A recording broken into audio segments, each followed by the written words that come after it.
Josh Portner, Technical Director with Zipp Speed Weaponry, and we're going to talk about the 404 Firecrest and the 808 Firecrest rim shapes.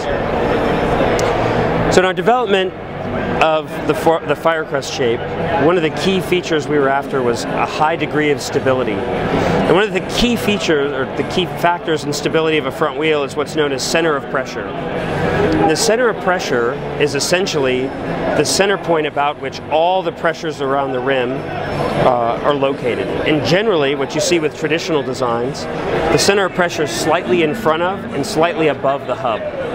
This is a result of the asymmetry of the rim. You know, the airflow on the front half is different than the back half. You have a lot of stall off the front, off the tire in the leading half that can cause a lot of pressures in the direction of the flow.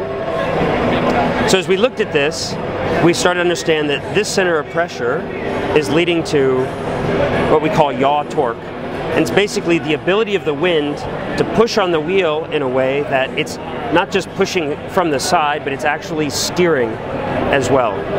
So this is what you feel in your hands traditionally as a buffeting, or when you say the feel of the way the wheel handles in the wind. One wheel may feel better than another, feels more stable, it buffets less.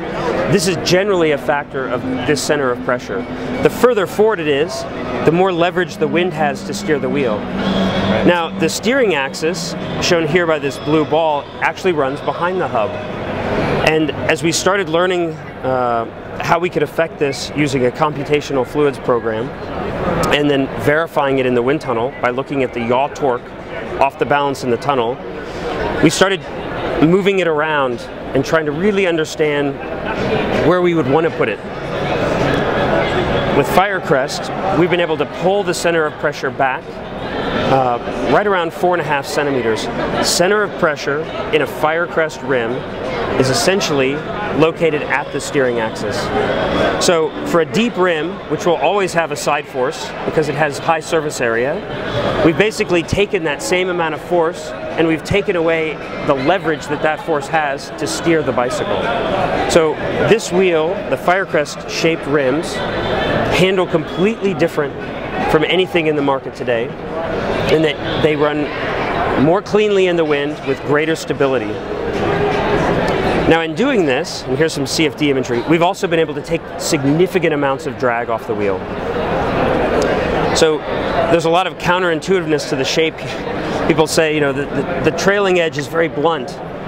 Well, when we look at the wheel, we have to look at it as a system, that the trailing edge of the front half is actually the leading edge of the back half. And so what happens is, the front of the wheel is really dominated by the flow off the tire. The tire is what it is, and if I try to make the tire into an airfoil shape or a NACA profile, as people like to talk about, I'm going to end up with a tire that won't function as a tire. A tire would have to be roughly twice as tall as it is today at the same width to even begin to mimic the shape of an airfoil, and it's just not possible. What we do with the toroidal shape that we've been discussing for 4 or 5 years now, going wider on the rim, adding sidewall curvature, putting the rim into the airflow, we're able to turn the air and reduce this stagnation zone that you see with traditional rim designs. That stagnation zone, shown here in red, that's not only drag force, but that's also acting on that surface in a way that it's creating a side force. So essentially the wind is pushing the rim in the direction of these red these red arrows and the blue arrows. The wind is pushing the rim in a way that it's actually steering it in the same direction it's pushing from. With Firecrest, we have a lot of accelerated flow on the windward side that's actually creating a bit of lift. So we've done a lot to control stability of the airflow at the front half of the wheel and reduce drag. But the real benefits here come at the rear. In moving the center of pressure back, or we achieved moving the center of pressure back by creating lift on the leeward side. So as the flow is crossing the wheel, it's turning this corner around the spoke bed and creating lift, which is giving you that counter steer. So this is a stabilizing effect compared to this flow separation that you see in the traditional design.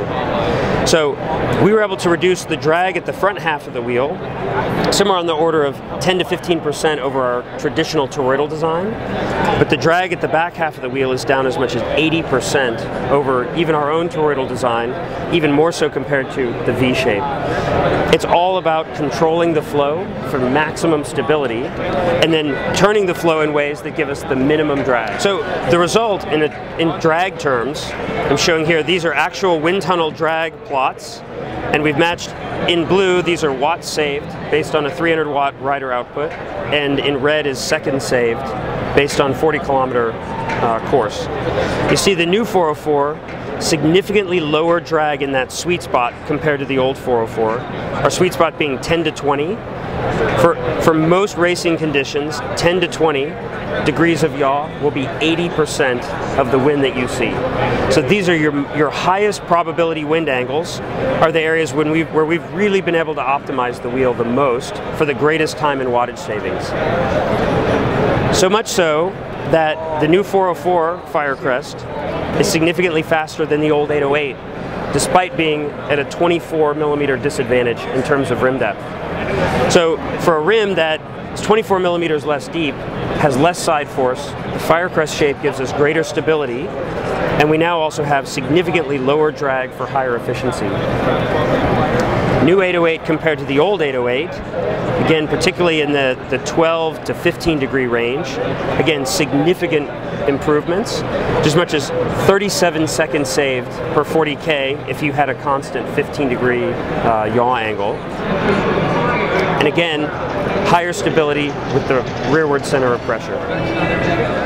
So notice in the 404 a number of key features. 16.25 millimeter tire bed, spreads the base of the tire out for greater tire stability, higher air volume in the tire for reduced pinch flatting, better ride comfort, reduced tire squirm for more responsive handling, 25 millimeters wide through the brake track, max rim width here closer to the spoke bed than out at the brake track, Firecrest radius spoke bed for better flow control. Overall width at 27 millimeters yields a stiffer rim, which builds a stiffer wheel.